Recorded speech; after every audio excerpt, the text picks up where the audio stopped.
For the past few days now, Mhm. I've been thinking of the way I can punish my husband anytime he offends me.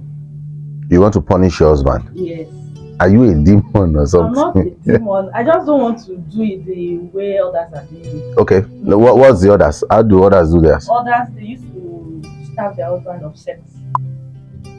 Okay. What did he Anytime offend I you with? want, What did he offend you with? What was he the offense? usually come late from work, And what was your? and it's annoying. Well, I understand, but what was your assumptions of his coming late?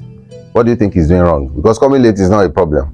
So what do you He's think not he doing does? anything wrong, but because he went to work, I know he's working. So you want to punish him because he went to work? Not that I want to punish him because he went to work for coming home late, but at least he should know that okay, oh, there is someone at home waiting for me. I think I don't have anything to say today.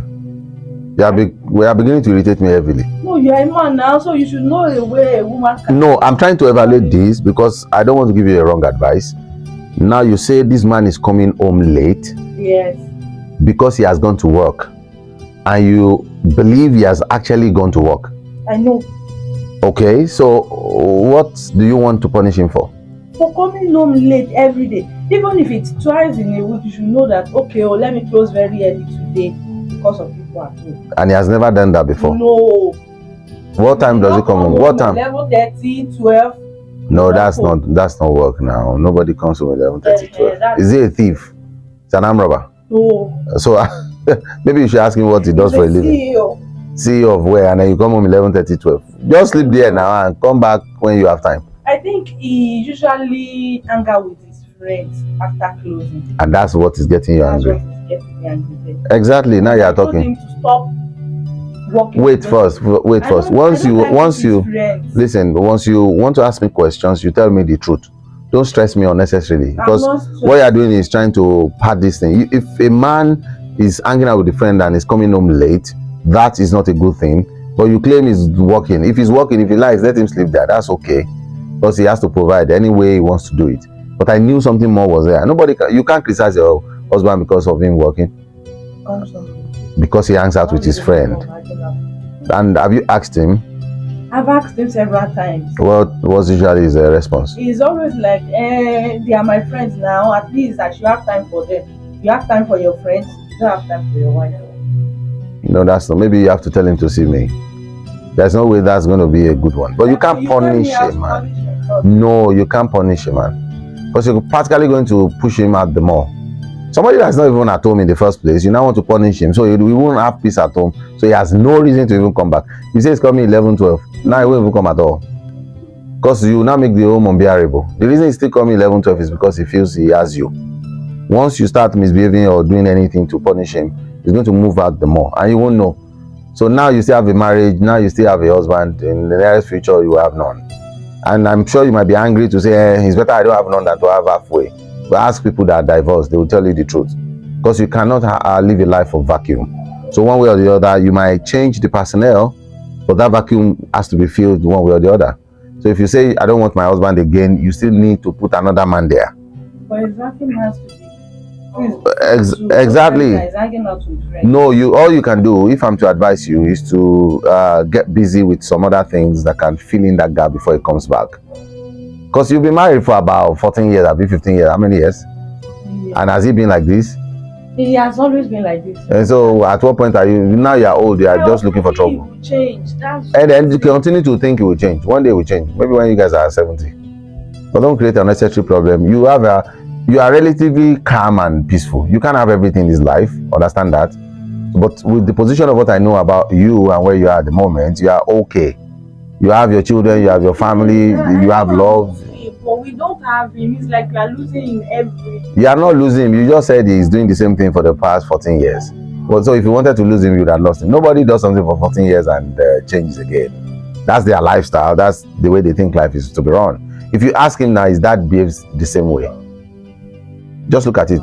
Yes, now, you know, some fathers in the village, they just go to the farm, they bring palm wine and roasted meat, and once they get back home, they sit in front of the house to play draft and gist and talk. They really don't spend time with the wives, and that's it. And then if a child comes from that kind of family and he sees that my dad is like the Odogo of the house, nobody touches him and all, he's going to also create that scenario for himself. Most people, it's like a seed.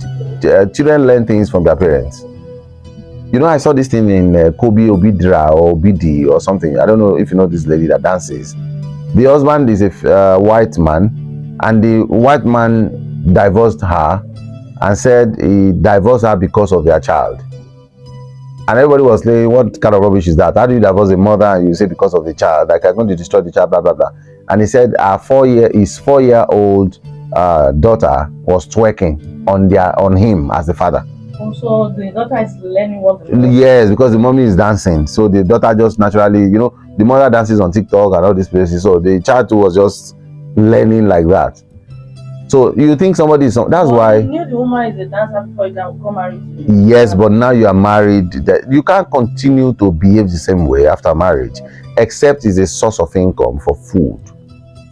Like if you're on parity on this table, if anybody asks me a question, for example, if a lady is bringing in money and is that money that is sustaining the house, even if it is twerking, you have to cope with it. Otherwise, you people will be hungry, right? Yeah. And then that means you will now consciously protect the child against what the mother is doing. But the mother doesn't even see what she's doing as evil, because she's been talking to young girls, she's been leading them all this while.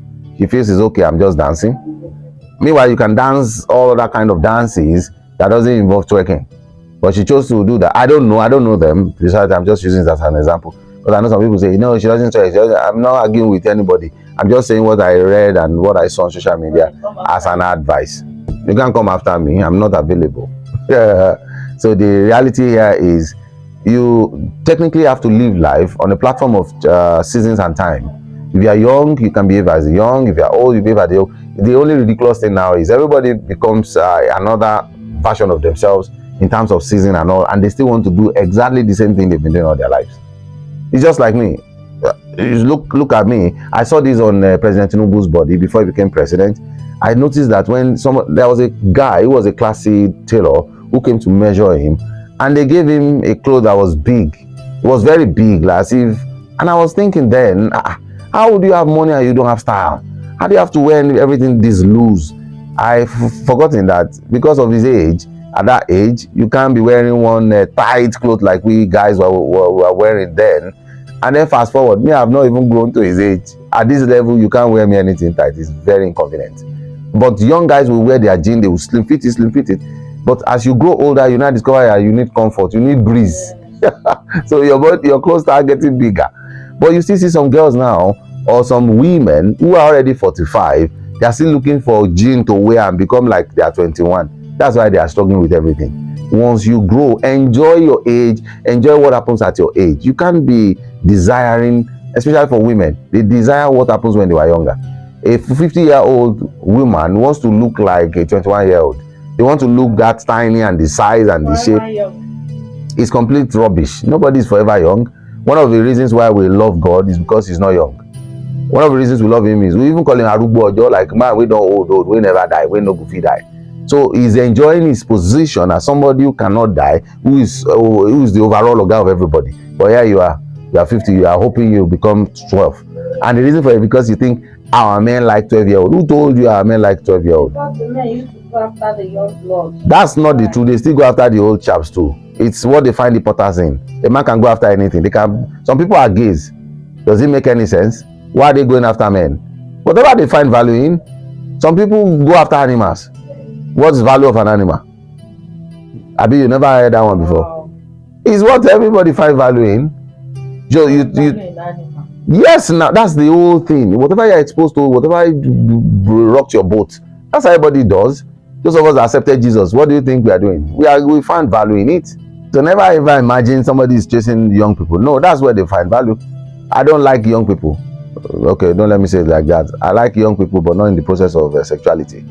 So at the end of the day, you find value in something. It's the value that you find. That's the one you place on them. So either old, young. For example, let's put it this way.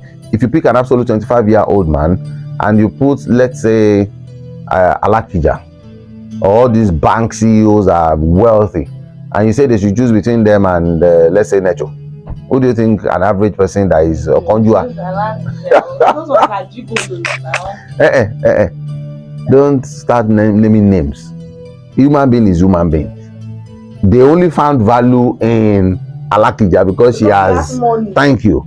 But if you say between Alakija, who has money, and somebody like Necho, who is let's say a multi-millionaire, even if she has like $30 million, not like the billions of Alakija, but $30 million, who do you think a 26-year-old guy would choose? Exactly, because now the young one too has value. So it's whoever has value that people move towards. But nowadays we don't want to tell ourselves the truth. Assuming, don't assume. Our life is not an assumption. You are here, you are living.